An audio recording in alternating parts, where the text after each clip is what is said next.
Bonjour à toi, dans cette petite vidéo, laisse-moi te montrer la voix de... Petite pause, 30 secondes, pas plus. En fait, pour pouvoir coller à l'actu au mieux, on aimerait recruter de nouveaux chroniqueurs capables de lire des mangas. Bon, ça encore, c'est pas trop compliqué, d'écrire des chroniques et pourquoi pas de les présenter. Bon, rêve pas, on fait ça bénévolement, alors t'attends pas à gagner de la thune non plus. En tout cas, si t'es intéressé, tu peux mailer à l'adresse qui s'affiche et je me ferai un plaisir de t'expliquer comment on s'organise. Et voilà, tu vois, 30 secondes, franchement, on est large. Allez, je te laisse en bonne compagnie. À plus. Black Shadow. Voilà, l'ombre noire. C'est tout ce que j'ai à te dire. Alors.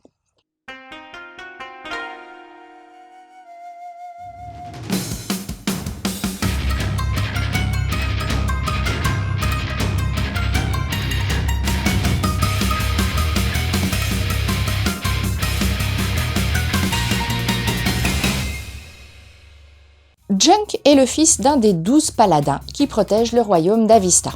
Un brin rebelle, grandissant dans l'ombre de son père, il a bien du mal à trouver sa place. Tant et si bien que le jour de la cérémonie qui doit l'introniser jeune magicien, il se rebelle et s'oppose au destin que lui a tracé son paternel. Mais la ville est attaquée et un tragique événement lui fait changer radicalement d'avis. Lui aussi deviendra paladin coûte que coûte.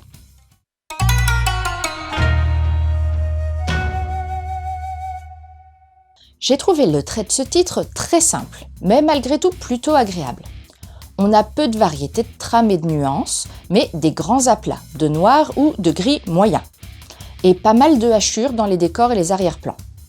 Pas d'excès de détails, mais un univers bien posé, que ce soit au niveau des décors ou des vêtements des persos. Ça donne un ensemble assez clair et lisible qui laisse de la place pour les traits de mouvement et les focus lines, assez présents pour souligner l'action. Le dessin aurait pu être un peu plus riche sur les détails du visage, notamment les yeux ou les traits d'expression, et permettre par exemple de mieux différencier les enfants et les adultes car tout le monde a l'air jeune. Mais d'un autre côté, le mangaka réussit à croquer en quelques lignes les expressions variées et on comprend clairement les informations données par le dessin. Petit bémol toutefois pour certaines scènes de combat où mon cerveau a du mal à identifier qui est dans la mêlée, mais c'est récurrent quand je me penche sur un shonen. J'ai aussi noté qu'il n'y avait pas de caricature excessive et j'apprécie plutôt cette sobriété. Le Nemu, lui aussi, est sobre et simple. Les coupes sont très majoritairement droites.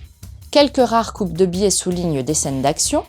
Les persos restent quasi toujours sagement rangés dans leurs cases, seuls quelques onomatopées ou bulles débordent un peu plus souvent du cadre. Le rythme est apporté principalement par l'alternance des plans serrés et des plans larges, le passage d'un perso à un autre et quelques pleines pages ou doubles pages. Bref, c'est simple, c'est lisible, sans manquer pour autant de dynamique. La jaquette VF est fidèle à la version japonaise. Le style gravure en arrière-plan, avec une vue sur les toitures d'Avista, pose l'univers médiéval.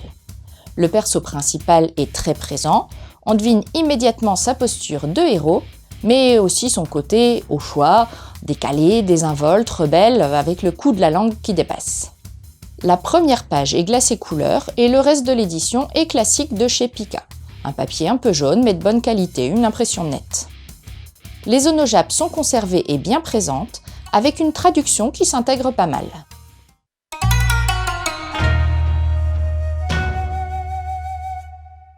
Black Shadow est le premier manga de Nakao Takuya. Du coup, pas grand-chose à dire sur lui. La publication est en cours au Japon et on ne sait pas si on s'engage là dans une série longue ou non. La trame de ce manga est typique du Neketsu.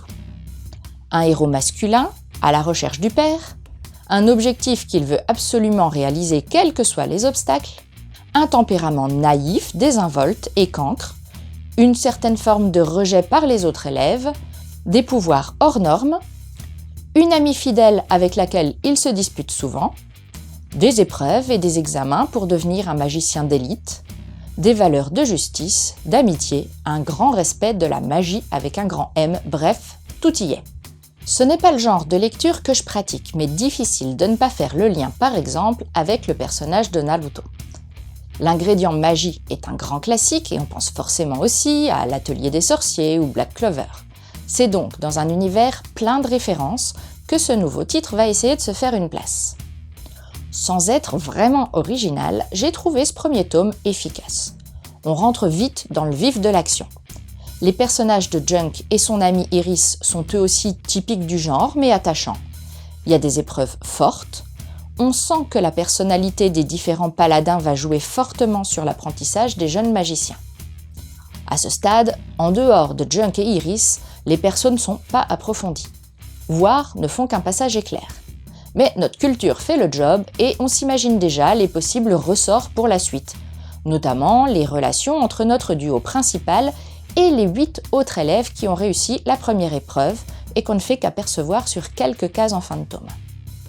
On referme l'ouvrage sur une dernière case pleine de mystères et une double page bonus au ton humoristique. Tout est donc posé pour utiliser astucieusement l'ensemble des codes du Neketsu et accrocher le public rapidement. Un enjeu essentiel pour se démarquer quand on s'attaque à ce genre. Au final, Black Shadow est un titre qui n'apporte pas grand-chose d'original à ce stade, mais qui s'appuie efficacement sur une structure et des ingrédients éprouvés et réussit à susciter l'intérêt du lecteur. Difficile de révolutionner un genre hyper normé, alors que demander de plus, hein ? Pour les conseils de lecture, je te propose donc dans l'univers magique l'Atelier des sorciers. On va suivre l'apprentissage de la petite Coco, qui n'était pas destinée à pratiquer la magie, mais qui devient disciple du mage Kieffrey. Une série au dessin superbe que je te recommande. Je ne peux aussi qu'aborder Black Clover, dont la structure du premier tome, tout comme les teintes de la jaquette, sont fort similaires à Black Shadow. Yuno et Asta rêvent de devenir empereur mage, mais Asta est incapable de produire une étincelle de magie. Et si tu crois qu'il va renoncer à cause de ça, tu te mets ta baguette dans l'œil. Et en dernier, désolé pour la référence facile, mais j'ai pas trouvé mieux en lien avec ce titre que Naruto. Est-ce qu'il y a besoin de reprendre le pitch, un jeune garçon au tempérament qui rappelle fortement celui de Junk, qui est bien décidé à devenir un grand ninja pour accéder au statut d'Hokage de son village Konoha. Pour cela, il va devoir suivre un apprentissage et une série d'épreuves. Et voilà, c'était Edaria, j'espère que cette petite chronique t'aura plu et donné envie de lire Black Shadow. Je te laisse et continue de suivre la voie du manga.